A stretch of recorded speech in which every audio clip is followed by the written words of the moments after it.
Well, after a very interesting international break, the Premier League has finally returned, and I must say, I'm looking forward to it being back. You know, international football doesn't really hit unless there's a major tournament going on. We're here to talk about the Game Week 9 Premier League predictions, but first we're going to take a look back at how I did in Game Week 8.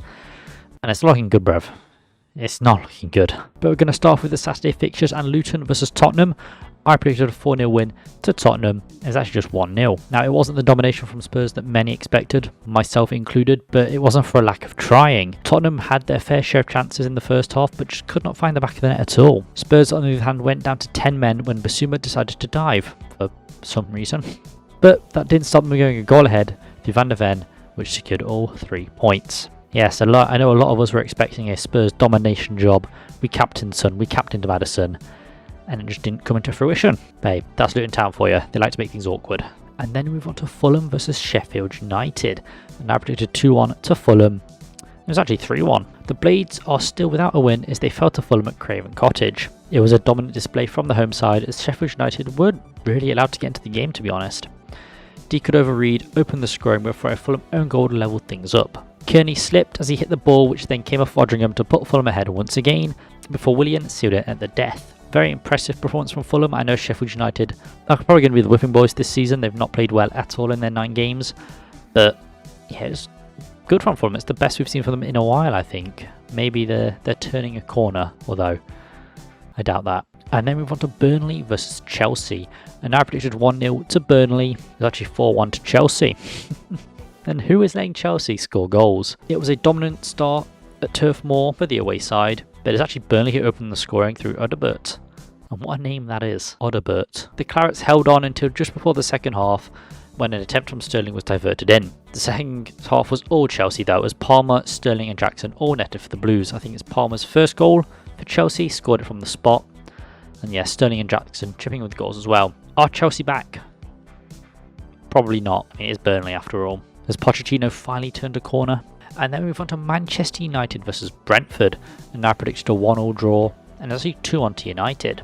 Honestly, it looked like another loss at the hands of Brentford for Manchester United before Scott McTominay dragged them to 3 points. Brentford took the lead in the 26th minute as a Lindelof error led to that opening. I think he left his marker, who then scored the goal, so schoolboy stuff really. Both sides had their chances, but Brentford stood strong until added time, and Scott McSauce was unleashed. He put 2 past the Bees in extra time, just minutes apart. Maguire assisted 1. What's happening to United, man? But yeah, Scott McTominay was by no doubt the difference maker of that match. And, you know, it looked like Manchester United were losing for a majority of the match, as I said, but Scott McTominay had other ideas. And he's been playing really well recently, to be fair. Not only for Scotland, but also that performance against United. Don't know why he doesn't get rated by Ten Hag, but the bold man doesn't seem to know ball, apparently. And then we move on to Everton versus Bournemouth. Now I predicted a 1-1 draw, and actually a 3-0 win for Everton. The Toffees grabbed their first home win of the season, and they did it in glorious fashion. It was Garner who opened the scoring after capitalising on a Bournemouth mistake barely 10 minutes in. It was then a brilliant strike from Harrison to double Everton's lead before the second half. Doucouré put the cherry on top to truly seal it for Everton, and Bournemouth never really had the opportunity to get into the game. They couldn't break down Everton whatsoever. It was really dominant from the Toffees. Yeah, quite emphatic as well. I did not expect them to win by 3 goals. And I'm surprised it's their first win in the league at Goodison as well. It is what it is. Are Everton back? Also probably not, but we'll see, I guess. And finally, Crystal Palace versus Nottingham Forest. Now I predicted 1-0 to Nottingham Forest. It was actually just 0-0. The Eagles were held to a draw at Selhurst Park as neither side could find the back of the net. I would say Forest looked the better of the two sides. Besides that, the standout player was definitely Murillo, contributing what would have been a beautiful assist and what could have been an amazing goal. But that's really the story of this game, a series of what could have been. Johnstone was class for Palace once again as he saved them on multiple occasions. There was a wonderful strike from 30 yards, hit by Toffolo that Johnson saved. He made a number of brilliant saves throughout the match and really kept Palace in the game. But they are, they're suffering from injuries, so it wasn't the peak powers, but yeah, still a very close fought match between the two. And then move on to the Sunday fixtures and Brighton and Hove Albion versus Liverpool. Now I predicted 2-1 to Brighton. It was actually a 2-2 draw. Brighton held Liverpool to a draw at the Amex. It was the Seagulls who opened the scoring through Ndingra, I think I'm saying that right, who capitalised on a McAllister error. Did Bruv realise he'd changed teams yet? But Salah was there to not only equalise for Liverpool, but to also put them ahead from the spot. And that was just before half-time as well. Gravenberch almost netted his first Liverpool, but there was just too much on it and he couldn't divert it in net. It was then Brighton who came from behind as Dunk scored the equaliser from a Brighton free kick, which salvaged a point on the south coast. He got an all-important equaliser for the club. Then move on to West Ham United versus Newcastle. Now I predicted 2-1 to Newcastle, and it's actually just 2-2 draw. It was another 2-2 draw in the same day, as West Ham also came from behind to secure a point. Much like Brighton, the hosts went ahead after some shocking stuff from Pope, but Isaac was there to not only level things, but also put Newcastle ahead. It looked like he was on for a hat-trick as well, but just couldn't get the angle correct, and from then, it was West Ham. It was Kudus at the death who'd level things up for West Ham. They also had the chance to win the match, but just couldn't divert the ball into the net. And it would have been a very emphatic end to what was a fairly good match, to be fair. I think it was a decent match. Then move on to Wolves versus Aston Villa. Now I predicted 3-1 to Villa. It was actually just a 1-1 draw. It was another draw, this time in the West Midlands, as the points were shared between Villa and Wolves. Villa had plenty of chances, but it was Wolves who went ahead through Hee-Chan, who both started and finished the attack. Villa responded not long after though, as Pau Torres stabbed home the equaliser. Lemina saw red after occurring a second yellow card, but despite Wolves going down to 10 men, Villa could not win it. They did have a chance at the death, but Watkins just could not convert his header and ended in a draw. And I think Wolves didn't play that great, but they deserved a draw. They didn't deserve to win, I don't think, but they definitely deserved the draw. And finally, Arsenal versus Manchester City. I predicted 3-1 to City. It was actually just 1-0 to Arsenal. City were dealt their second loss of the season as Arsenal clinched the 3 points in London. City started strongly with Alvarez having a brilliant chance after catching Riot in possession. But to be honest, Kovacic should have seen red in this match, but somehow escaped with just a yellow. I don't know how he managed that, but the referee was definitely on something. It was a deflected strike from Martinelli that secured a very important 3 points for Arsenal, a very important win for the Gunners, keeps them unbeaten, and actually kind of disappointing from City. They did not perform at the level I really expected of them. But yes, those have been my predictions for Game Week 8. As you can tell, I didn't do very well at all. But I did fairly well on FPL, so I'll take that. But we go into Game Week 9, and hopefully I can get one prediction correct. That's all I'm asking for. I'll just settle for one. So yeah, we're going to start off with this Saturday fixtures and Liverpool versus Everton. It's a Merseyside derby as Liverpool host the rivals Anfield. Now this is a derby that's normally dominated by Liverpool, and at Anfield that's likely to stay the same. Liverpool have enjoyed a largely successful start to the season, currently find themselves in 4th, just 3 points off the top spot, with their revamped midfield doing the business. Everton on the other hand have not been enjoying similar success. They currently find themselves in 16th, just 3 points above the relegation zone, but have shown some promise as of late. As I mentioned, Everton have seen an uptick in their form recently, showing some prowess in their clashes, Luton aside, and we're looking to build on its performances to get a run going. Liverpool have shown a marked performance from last season, with that revamped midfield looking very, very solid, and those new rivals seem to be cooking so far. Although, both sides are also suffering from injuries, with players like Robertson, Gakpo and Coleman all set to miss out. Very important losses for their respective sides. I'm going to say 2-1 to Liverpool though. I can see Liverpool winning this derby. I mean, for a while now, these two sides have been leagues apart, in terms of quality at least, not actual leagues apart, although that would be crazy. Liverpool are routinely challenging for the top 4, with Everton constantly embroiled in relegation scraps. Liverpool have only kept a clean sheet once in the league so far this season, as have Everton, so I'm expecting goals from either side, but I think Liverpool have that quality needed to overcome their Merseyside rivals and keep all 3 points at Anfield. I'm not discounting Everton entirely, as this is the sort of match they could pull a shock result from, but realistically, Liverpool look like the stronger side and should be ones winning this. That's the beauty of football though, it can really go either way. I think an Everton win would send Twitter, especially this Everton space, is crazy, but I think Liverpool got this one in the bag. They should do at least. And then we move on to Brentford versus Burnley. The Bees host Burnley at the Brentford Community Stadium, with each side currently find themselves towards the bottom end of the table, with 3 points just separating either side. Both teams only have one win to their name this season, with Burnley grabbing their first win of the season over Luton Town just a few weeks ago, whereas Brentford grabbed theirs around the second week of the league, so they've not won for a good run of games, to be honest. But it's draws they've been getting that have secured them much needed points. It's not the start I expected from Brentford. To be honest, I thought they'd be doing a lot better, and it makes this clash a much closer affair than many would have predicted, I imagine. Both sides are suffering from quite a few injuries at the moment, to be fair, with Brentford currently faring worse than their opponents, which further opens up this match for a shock result. Brentford are a good side and have shown that they can perform despite the absences, and will put Burnley under a lot of pressure, I'm sure of it. Will it be as dominant as many people are expecting?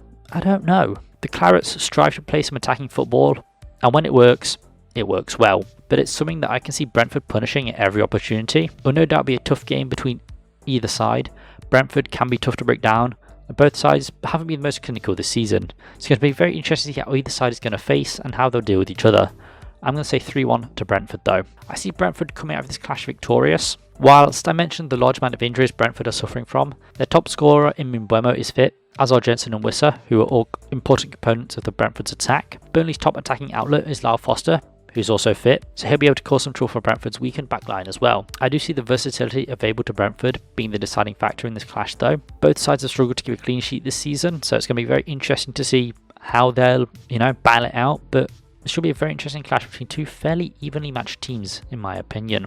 Maybe not one to watch, but definitely an interesting clash, I think. And then we move on to Bournemouth versus Wolverhampton Wanderers. Last season, this would have been billed as a relegation scrap, and currently, that doesn't look like the case. Bournemouth are one of two sides that remain winless this season, just 2 points off the bottom, whereas Wolves find themselves in 14th with 2 wins to their name, including that very, very impressive performance over Manchester City. Areola has not gotten Bournemouth playing the way he wants, and it's not been a great start for the Cherries, so you have to wonder, how long does he have left if results don't pick up? Wolves manager O'Neill, who was actually dismissed by Bournemouth for Areola, has been enjoying some good fortune recently, with that emphatic win over City being the main talking point, but they've been picking up points and scoring goals, which is something they sort of struggled with last season. Wolves have only managed 1 clean sheet all season, as have Bournemouth, but it's Wolves who've been more prolific in front of the net, scoring 9 to the Cherries 5. The attacking football Areola wants to play has failed to present itself in any meaningful way, and that's not even bringing into account the injuries Bournemouth are suffering from at the moment. I'm going to say 1-0 to Wolves. I can't see Bournemouth really getting anything from this match. Wolves have shown the sort of attacking side they can be this season, with Hee-Chan looking like a different player to last season. He's already scored more than he did last season. I think he's scored 3 the entirety of last season, and he's currently sitting on 5, so fair play to the man. And honestly, I wouldn't be surprised if he scored here too. I think Bournemouth's defence will let them down, as it's not looked great this season, and they don't really have the attacking players to trouble Wolves' backline either, in my opinion. Plus, Jose Sarr, brilliant keeper, made some brilliant saves this season, so if a Bournemouth player does manage to get through, he'll probably save it. So yeah, it's looking good for Wolves, I think. Wasn't sure about the O'Neill appointment, but he's done well. So, fair play. And then we move on to Nottingham Forest versus Luton Town. Now, Nottingham Forest host Luton Town at the City Ground, which rounds off hosting all the newly promoted teams. And we're only 9 games in. Forest put out an impressive performance against Palace before the break, and were actually unlucky to only come away with a point, in my opinion. Whilst Luton fell to Spurs, but I felt they battled quite well. Luton find themselves sitting just outside the relegation zone, and find themselves 5 points below Forest, who occupy 13th.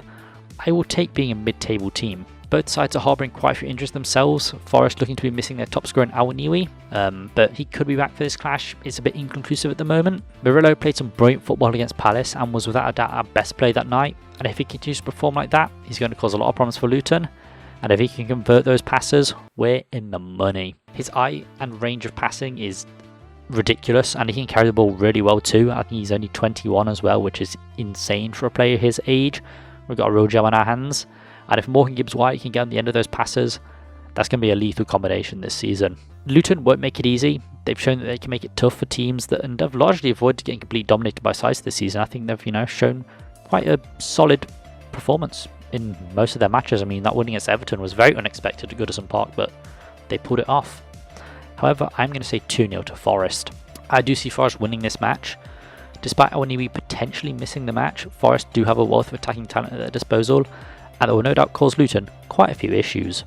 Players like Hudson-Odoi and Elanga have shown the issues they can give teams already this season, and while Luton's defence isn't terrible, they've failed to give a clean sheet this season at all.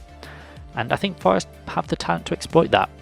Knowing Forest though, we are the favourites, so we're going to bottle it. So congratulations on your second win of the season, Luton. But nah, I think Forest have this. Fingers crossed at least. And then we're on to Manchester City versus Brighton and Hove Albion. Man City host Brighton whilst looking to stem the losses and return to the top of the league. Now that's not an ideal position to be in when you face the Seagulls, but Brighton themselves have not been enjoying their best run at the moment either, kind of blowing hot and cold. City would out their first loss of the season against Wolves before going on to lose to Arsenal the week after as well. Now it's been similar for Brighton, who lost to Villa before going to draw with Liverpool, so slightly better, but not by much. City have really felt the loss of Rodri, far more than I expected, but luckily for City fans, he should be back for this clash. Brighton are missing a couple of important players with the likes of Estupinian and Enciso set to miss out on this clash, but with the Derby roulette, we never really know who's going to feature anyway. City are still without De Bruyne as well, but have performed well in his absence and still look very dangerous. So I'm going to say 3-1 to City. I can see City getting back to winning ways in Manchester. Haaland has been quite underwhelming for City recently. He was very ineffective against Arsenal and didn't do anything against Wolves either. Alvarez has really been the attacking threat that Haaland should be, but hey, I'm not complaining. I do like Alvarez. Even without the Norwegian firing though, City do have the attacking quality to score goals, and I don't really see Brighton troubling them too much, to be honest. As I said, Brighton have been very hot and cold this season, so you never really know what team will show up, but either way, I think City will win. And then we move on to Newcastle United versus Crystal Palace. Newcastle United host Crystal Palace at St James's Park with both sides sitting next to each other in the table, only a point separating the two. Both sides are coming off the back of respective draws. Newcastle drew to West Ham and Palace drew to Forest. Newcastle had a very interesting start to the season, but have been enjoying a good run of results, to be fair. Palace have also had a decent season so far, but have not been enjoying the run as good as Newcastle. Both teams are suffering from a fair amount of injuries as well, with Palace being the worst of the two at the moment, and it looks like Tonali will also be missing this clash with the whole betting scandal that's engulfed the Italian footballers. It should be a very interesting clash with the players that both Palace and Newcastle have at their disposal. It's not going to be either side at the peak of their powers, but it should make for a very interesting match nonetheless. I'm going to say 2-0 to Newcastle. I think Newcastle should win this clash. Judging by the player availability, I reckon Newcastle do have the stronger of the two sides, and the home atmosphere always helps out teams. The issue Palace have is their inability to score goals. So far this season, they've scored 7, which is third lowest in the league, tied with a few sides. In comparison, Newcastle scored 20, which is I think second most in the league. The Magpies have also conceded more than Palace, conceding 9 to their 7, which isn't a huge difference, but has obviously been impacted by the respective teams each side has played. I think Newcastle keep all 3 points up north though. They're a very strong team. I think Palace just don't have it in them to take the game to them at St James's Park, let alone win. So yeah, I back Newcastle here. I'm not sure it'll be a goal fest, but Newcastle know what they're doing. And then we move on to Chelsea versus Arsenal. It's a London derby as Chelsea hosts Arsenal at Stamford Bridge. Now, it's not either side's main rivalry, but the North London derby can be quite a heated affair, as neither set of fans really like each other, unsurprisingly. Arsenal have had the better results in previous clashes between the two, and currently are the better side as well. I think that's pretty undisputed. And this is just emphasised by either club's respective position on the table.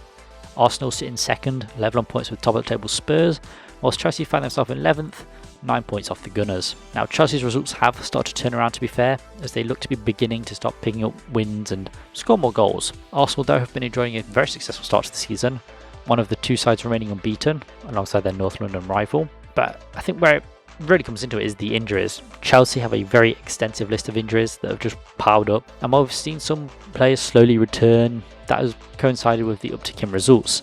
So I don't think that is a coincidence. I think, these players coming back are having a very positive effect on Chelsea, but can they keep up the winning run? That is the real question here. Arsenal have been fairly lucky on the injury front, with only a handful of players out, none of them core pieces to Arteta's side. I'm going to say 3-1 to Arsenal. I think Arsenal will earn themselves another win in this clash. Whilst Chelsea have looked better in recent times, they're still suffering from those injuries I've already mentioned, and haven't been a side this season that is at the calibre of this Arsenal team. I can see the hosts scoring, but I do think this will be a match that's largely dominated by the North London outfit. I can't see Chelsea really troubling Arsenal that much, to be honest, and while you normally expect a side that is at home to be playing better, that hasn't really been the case for Chelsea this season. They've not performed well at either venue, whether that's home or away, and I don't really expect that to come into effect for this match either.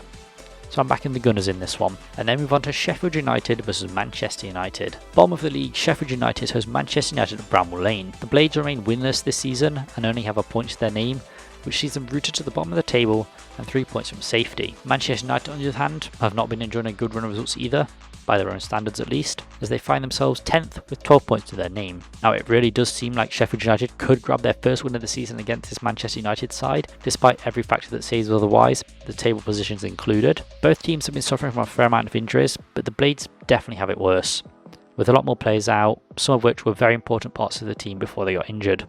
Manchester United are missing some of their players too, but it has gotten better for them in recent times with more players coming from injury, so the team is starting to look a bit more stronger than having Johnny Evans starting in 2023. I think it's fair to say that Sheffield United have not been enjoying a great start to the season, and they're going to be desperate for that first win and when it hits, it's going to hit like crack, especially if it's against Manchester United. And as much as I'd love to see that, I just can't really see it happening, to be honest. I'm going to say 2-0 to Manchester United.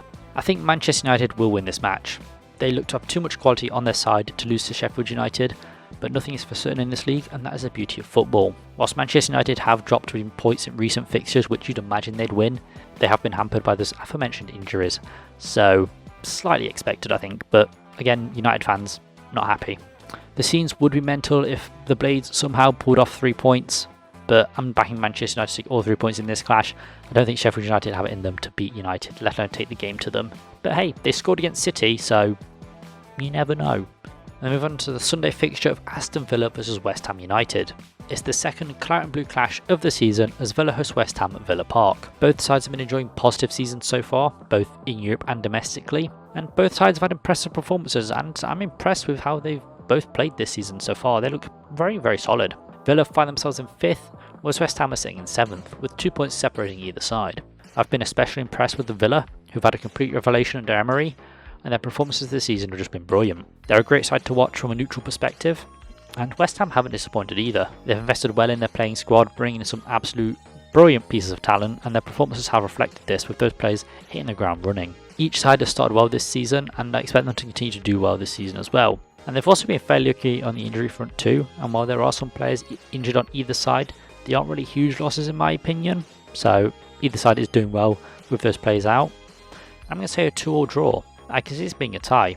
Both teams have been playing well this season, as I've mentioned, and play some lovely attacking football, which is just a joy to watch when you've got no skin in the game. Like, I watch Villa sometimes, I'm like, wow, that is fucking crazy. Both teams have wealth of attacking talent, and that has been shown in each team's results. I do think Villa slightly edge it in the attacking department, but that is devilled out by the performances Areola has been putting in for West Ham. He's been making some brilliant saves. You know, he's had a real resurgence, it looks like, because I think last season he was more out of favour, but this season he's shown more prowess, if I'm not mistaken. I could be completely making that up, but I think he's had a real resurgence this season. This should be a fun clash to watch.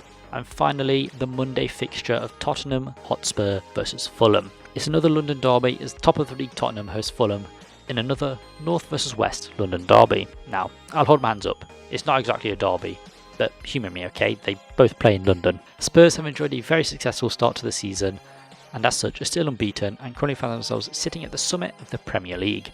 I don't think any Spurs fan would have expected this if you told them this last season. Tottenham have been another side that have been fun to watch this season. The attacking style of football they play has been wonderful to witness. Fulham, on the other hand, have not really enjoyed a good start to the season. Currently find themselves in 12th, and seeing their form fluctuate from good to not so good, they've not been able to find that solid rhythm to get into and start scoring goals and getting results. Spurs are nursing more injuries than their opponents though, with many big players still on the sidelines. Now Fulham do have injuries themselves, but it's nowhere near the level that Spurs do. They can manage with their injuries, whereas Spurs, a lot of good players are still on the sidelines, but they are performing still, so maybe that won't really affect them. I'm going to say 2-0 to Tottenham. I think Spurs will win this clash in North London. The attacking football that Andrew's got Spurs playing is very impressive, with that attacking core of Maddison, Son and Richarlison playing very well together and just causing a lot of havoc for the teams and the defences they face. They're definitely going to cause Fulham a lot of problems, as the cautious defence isn't the greatest and will definitely be exploited by Spurs' attacking unit. I can't see Fulham causing many problems for Tottenham either. They've scored 8 goals this season, which is the same amount as Spurs have conceded. That Spurs back line is looking very solid, and Vicario is a wonderful keeper.